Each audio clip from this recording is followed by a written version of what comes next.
running. He's got all day. He stays in bounds. Zach Wilson caught it. Zach Wilson gets in the end zone for the touchdown.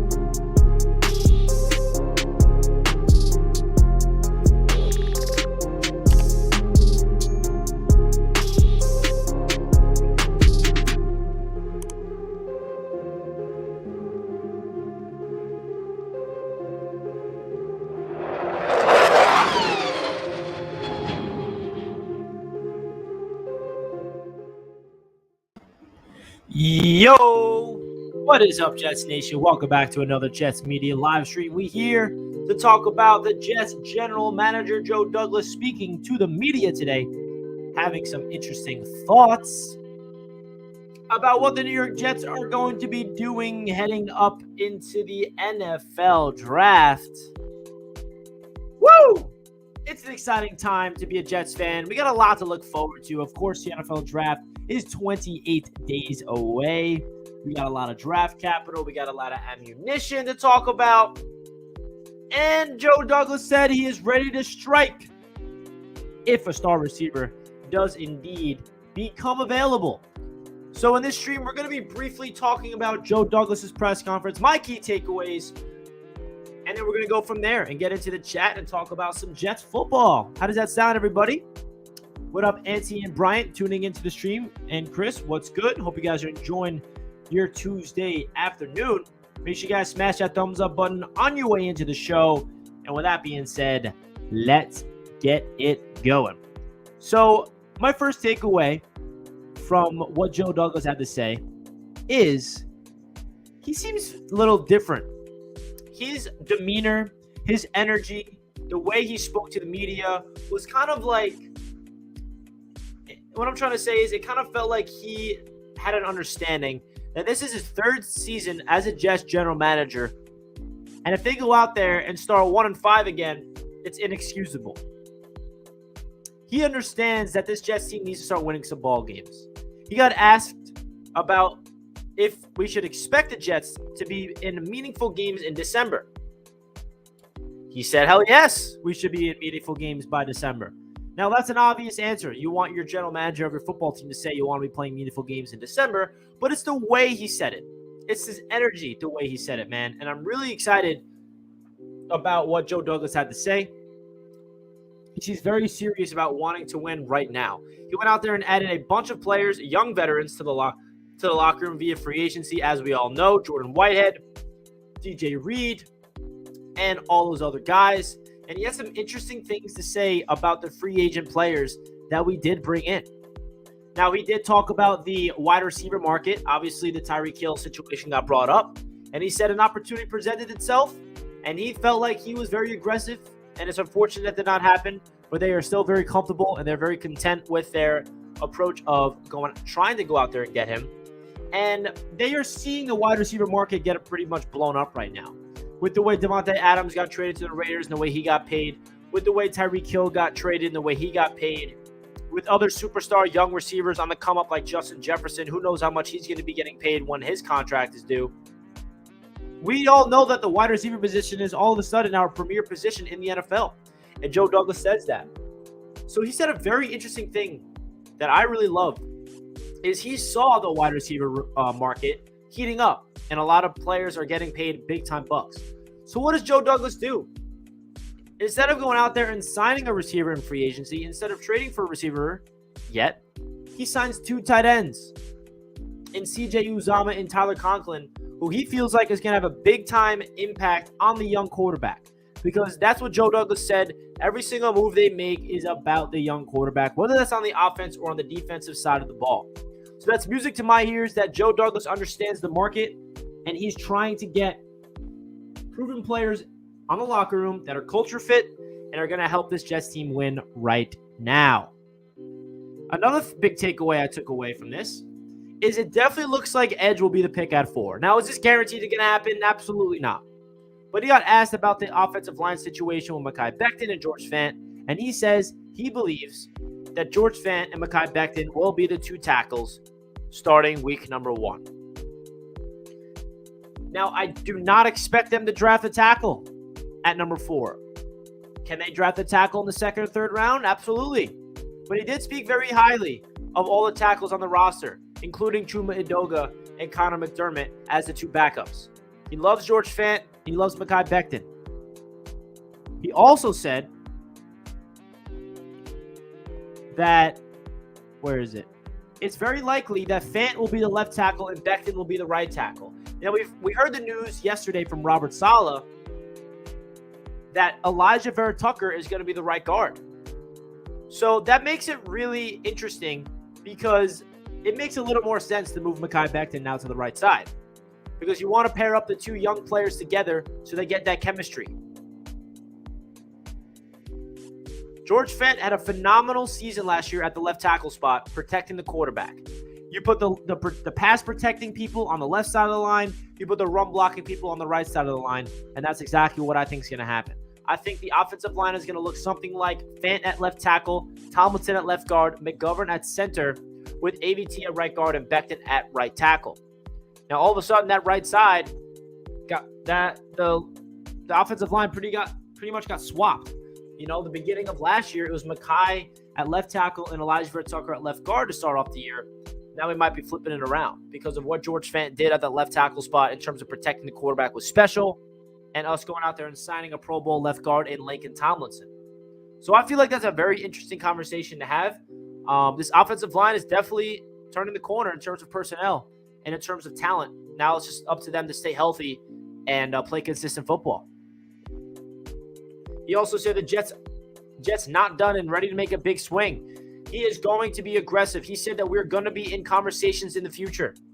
So just because we missed out on Tyreek Hill does not mean we're not going to make any other moves in the foreseeable future. Now, is that going to be A.J. Brown? Is that going to be DK Metcalf? Is that going to be Debo? Is that going to be another player? I have no idea. But it's a good sign that Joe Douglas is aware that they have to continue it. They have to be aggressive if another player seems to be available in the trade market. It's that simple. And I absolutely love that because there's so many things that Joe Douglas and the New York Jets need to do to bring in a big-time star receiver. He's still looking to add a star if the opportunity presents itself. We have so much cap flexibility. We have so much draft capital. And Joe Douglas said they want to be aggressive, but at the same time not be reckless and maintain flexibility. It feels good to have a man in charge that knows what he's doing, and he's not just sitting here giving us nonsense and planning for the short term. This man is planning for the long haul. He has a vision with his coaching staff, his front office, and the people upstairs with the owners. And I feel like Joe Douglas has a really good opportunity right now heading into this NFL draft to prove that this team is next because we have so much ammo. And he said that we have a chance to really make a big-time upgrade in the NFL draft. 4 picks in the top 38 is no joke. We could be aggressive with those picks, move up, move down, or stay pat and draft players at 4 and 10, 35, 38. Now, the big question is, who the hell are we drafting? Good question, guys, because I have no idea. It obviously depends on who is going to be available when we're on the clock at number 4, right? Is it going to be Kayvon Thibodeau? Will he be available at 4? Will Aiden Hutchinson fall to 4? Will it be Trevon Walker? We're going to wait till 10 to take Jermaine Johnson, or we're going to take Jermaine Johnson at 4. We also saw a report from Ralph Vacchiano of SNY saying the Jets are highly interested in the Cincinnati cornerback Ahmad Garner. So Sauce is definitely on the Jets' radar, and I think they have an understanding if they do not draft him at 4, he's a goner. I don't think he's going to get past the Giants with 2 of those picks at 5 and 7. So I just feel like Joe Douglas had a really good approach to his press conference. He was not sitting there giving us nonsense. He had a sense of urgency and a sense of demeanor to him that he understands that this organization needs to start winning some ball games, right? This is his 3rd offseason. The honeymoon's over. You have your own guys in the building now. You have 2 draft classes under your belt that should be developing. One of them not so good. The other one, absolute home run. And he has a chance for this year to hopefully get another home run draft class, because that would really set this franchise up for prosperity in the future. Green Empire Lawn Care with the $2 super chat asks, is Joe going for the playoffs this year? Now, they're going to go for the playoffs every year in their heads, right? They're going to be preparing to go to the playoffs. But to answer this question, they're not going all in to win this season. They're going all in on development to win for the foreseeable future, to build a sustainable winner. Now, what that means is being smart, not being reactive, not being overly aggressive and reckless, maintaining cap flexibility, maintaining draft capital, and developing the players in-house. They're definitely going to try to make the playoffs this year, but they're not going to go all in and sacrifice their entire future for this season. They're going to develop everybody, give the young players some time. All the rookies we draft, they're going to get some meaningful time. We're going to draft an edge rusher. We're going to have a rookie edge rusher. We're going to have a rookie wide receiver. He's going to be a starter. We're probably going to have a rookie safety. He's going to be a starter. We might even have a rookie corner if we get Sauce. He'll be a starter. Maybe a rookie linebacker as a starter. A rookie running back as part of the rotation. Still, what I'm trying to say is this team is far from done of playing young players. We are a very young organization with a lot of youth, not only in the coaching staff, but on the field as well. And that's what gets me excited, man. This team really has a lot of exciting traits to them. And I feel like Jets fans should be excited about what's to come in the foreseeable future. So Joe Douglas definitely had a lot of fun things to say. I feel like Jets fans should be excited about the NFL draft for a multitude of reasons, because there's a trade that can happen at any given moment. And we also have so much capital to the point where it is ridiculous of what could happen based on everything that's coming to fruition right now. You know what I mean? Let me know your guys' thoughts in the chat right now. Love to hear what you guys have to say, of course. Always appreciate everybody tuning in. Let's see if I can get any other quotes of what Joe Douglas had to say. They're also Joe Douglas also mentioned he's optimistic about the 2020 draft class, but we'll see if that's really something that he is true about, because that 2020 draft class ain't looking too good. Great quote here. JD said, $30 million wide receivers are useless when you get their quarterback. I think we're trading out of 4 and possibly 10 and getting D tackle Davis with multiple picks. It's going to get wild in JD we trust. Yeah, he did have this to say. What this proves is that Joe Douglas and Robert Saleh are aligned on a vision, and getting to the quarterback is priority number 1, and it's something that did not happen last year. Their big-ticket free agent, Carl Lawson, was supposed to be the guy that puts pressure on the quarterback. He's down before the season even starts. Now, I like the edge rushers that we have in the building now, but there's no denying that there's a glaring hole. We have 3 guys. Lawson, who's coming off an Achilles. We do not know how he's going to play. Bryce Huff, coming off another injury-riddled season. And then newly acquired Jacob Martin. There's no denying that we have a big glaring hole at edge, and we need to take one at pick number 4. Whether that being Trayvon Walker, Kayvon Thibodeau, I don't know who it's going to be, but it for sure has to be one of them. Would you guys agree with that?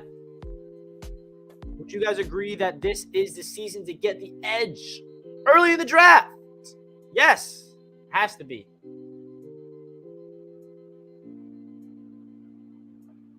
This is the year to get that. Andrew asks, what do you think about the AVT position switch? Yeah, I think he's a young player that has so much upside, and his versatility makes you feel comfortable. I also feel like Mekhi Becton going to the right side might help him as well. Pairing up AVT and Mekhi hip to hip is important for the longevity of this franchise. And, it makes more sense to move the young player like AVT to right guard than a seasoned veteran like Laken Tomlinson, who's coming off a Pro Bowl year at left guard, to move the right guard. You know what I mean? So, guys, that's really my thoughts about Joe Douglas's press conference. Let me know your thoughts down below in the comments when this stream is all wrapped up, and I'll catch you guys in my next one. Let's go, Jets. And I'll catch you guys in my next stream. Peace.